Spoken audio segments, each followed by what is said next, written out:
δει αποτέλεσματα που θέλει. Δεν θα το ευχαριστηθεί, δεν θα περάσει καλά σίγουρα, αυτό είναι δεδομένο. Και από εκεί και πέρα θα το κάνει, είπαμε, 1 μήνα, 2 μήνες. Θα σταματήσει μετά γιατί δεν του αρέσει. Να σε ρωτήσω κάτι τώρα. Εσύ, τι βρίσκεις? Τι είναι αυτό που σε κάνει να τρέχεις Κυριακάτικα? Σηκώθηκε παιδιά πρωί-πρωί. Τι ώρα σηκώθηκες? 5,5 ώρα Κυριακάτικα. Να τρέξει πόσα χιλιόμετρα? 14 χιλιόμετρα.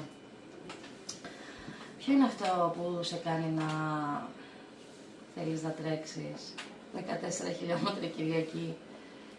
Πρόσεξε τι θα πεις, ελπίζω να μην τρέχει να ξεφύγει από μένα. Τρέχεις να ξεφύγεις από μένα? Εντάξει, κάποιες φορές τρέχω να ξεφύγω από σένα, αλλά σήμερα δεν ήταν να ξεφύγω από σένα. Δεν το πιστεύω ότι το είπες αυτό, δημόσια. Αλήθεια. Όχι. Τρέχεις να ξεφύγεις από μένα? Όχι, δεν τρέχω να ξεφύγω από σένα. Αυτό που με κάνει να θέλω να τρέξω είναι ότι είναι ο δικός μου ο χρόνος, είναι η δική μου στιγμή, είναι κάτι που το απολαμβάνω, κάτι που το κάνω για να νιώθω ωραία, για να νιώθω όμορφα, για να εκτονώνομαι και για να απολαμβάνω τη στιγμή. Θέλω την Κυριακή το πρωί, μπορεί κάποιος άλλος την Κυριακή το πρωί να θέλει να κοιμηθεί πάρα πολλές ώρες. Εγώ θέλω να σηκωθώ νωρίς, να απολαύσω το τρέξιμό μου, βγήκα στη φύση, έτρεξα στον δρόμο, ήταν νύχτα ακόμα όταν ξεκίνησα, έκανα το τρέξιμό μου και το απόλαυσα. Ποιος είναι ο λόγος σου όμως πίσω από όλο αυτό? Ωραία, πάρα πολύ ωραία, έτσι, κάναμε και εικόνα. Αλλά ποιος είναι ο λόγος σου? Ποιος είναι ο λόγος σου? Τι σου προσφέρει εσένα αυτό το πράγμα που μας περιέγραψε? Εκείνη τη στιγμή νιώθω πολύ όμορφα. Νιώθω ότι αφιερώνω 2 ώρες στον εαυτό μου, νιώθω όμορφα με τον εαυτό μου, κάνω τη γυμναστική μου, εκτονώνω το σώμα μου, κάνω μια καθιστική δουλειά, άρα μπορώ εκείνες τις ώρες να απολαμβάνω τη στιγμή να γυμνάζομαι. Είναι μια απόλαυση για τον εαυτό μου. Είναι μια απόλαυση λοιπόν για τον εαυτό σου. Πάρα πολύ ωραία. Και εμένα απόλαυση για τον εαυτό μου μπορεί να είναι να κάθομαι στον καναπέ και να βλέπω τηλεόραση, αλλά πρέπει να γυμναζόμαστε. Ναι, έχει και αυτό το αλλά το οποίο πρέπει να γυμναζόμαστε. Πρέπει. Σίγουρα πρέπει. Ένα περπάτημα λίγο την ημέρα. Πόση ώρα για να νιώθουμε έτσι καλά και να έχουμε μια ισορροπία στην οικολογία μας, να είμαστε... Πες το εσύ που είσαι γυμναστής, γιατί εγώ... Νομίζω μισή ώρα την ημέρα μπορούμε να την αφιερώσουμε στο να κάνουμε λίγο περπάτημα, να βγάλουμε το σκύλο μας βόλτα, να απολαύσουμε τη στιγμή, να περπατήσουμε. Μπορεί να έχουμε γατί, μπορεί να έχουμε ρακούν, μπορεί να έχουμε το οτιδήποτε. Το ψάρι μας. Μπορείτε να βγάλετε και το ψάρι σε μια σακούλα. Γιατί γελά. Μπορείς να δώσεις κάποιους λόγους? Μάλλον δεν θα πούμε λόγους στους ανθρώπους. Ο κάθε άνθρωπος έχει το δικό του λόγο. Για ποιο λόγο του να σηκωθεί το πρωί και να τρέξει. Ο Νίκος είπε τους δικούς του λόγους, για τους οποίους θα κριθεί βέβαια μετά, αντιλαμβάνεστε.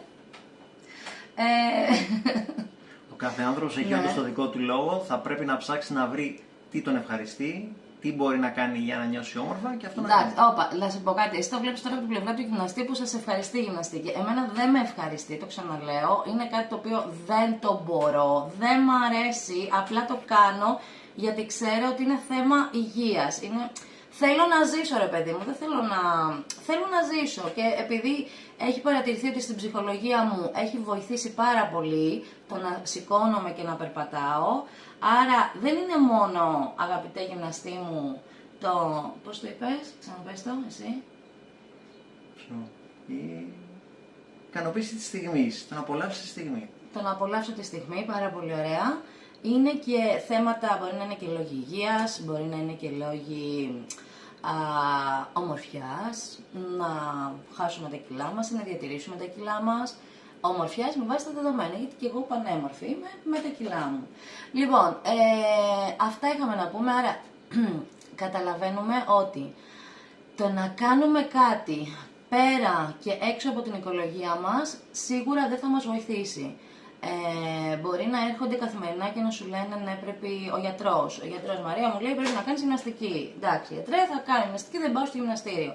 Έχω εδώ τον κύριο Νίκο δίπλα μου 24/7, ας πούμε, που μου λέει κάνε γυμναστική, πρέπει να κάνεις γυμναστική αυτά. Εντάξει, τώρα ύστερα από τόσα χρόνια με έχει μάθει, δεν λέει τίποτα. Έχω και την εσωτερική φωνούλα μου μέσα που μου λέει σήκω, ας πούμε, σήκω, έχεις βγάλει ρίζες, ας πούμε, στον καναπέ και στο κρεβάτι, βλέποντας τηλεόραση.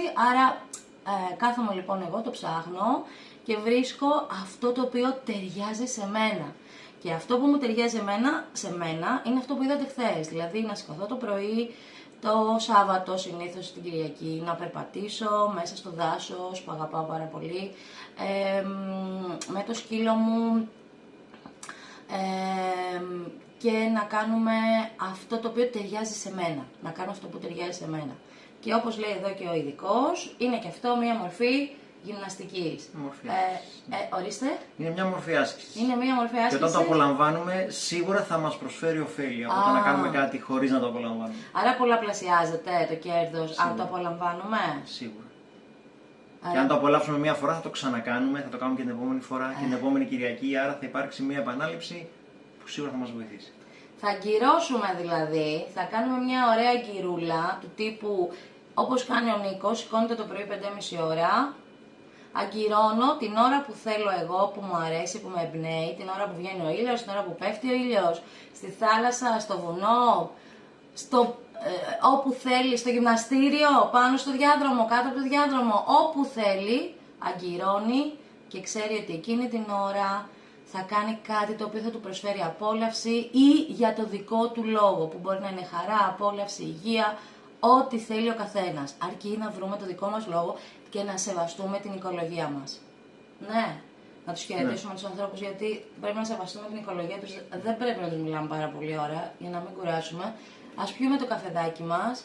Παιδιά, εντάξει, το ότι είπε ότι μερικές φορές παραδέχθηκε δημοσίως ότι πάει να φύγει μακριά μου, είναι ένα θέμα.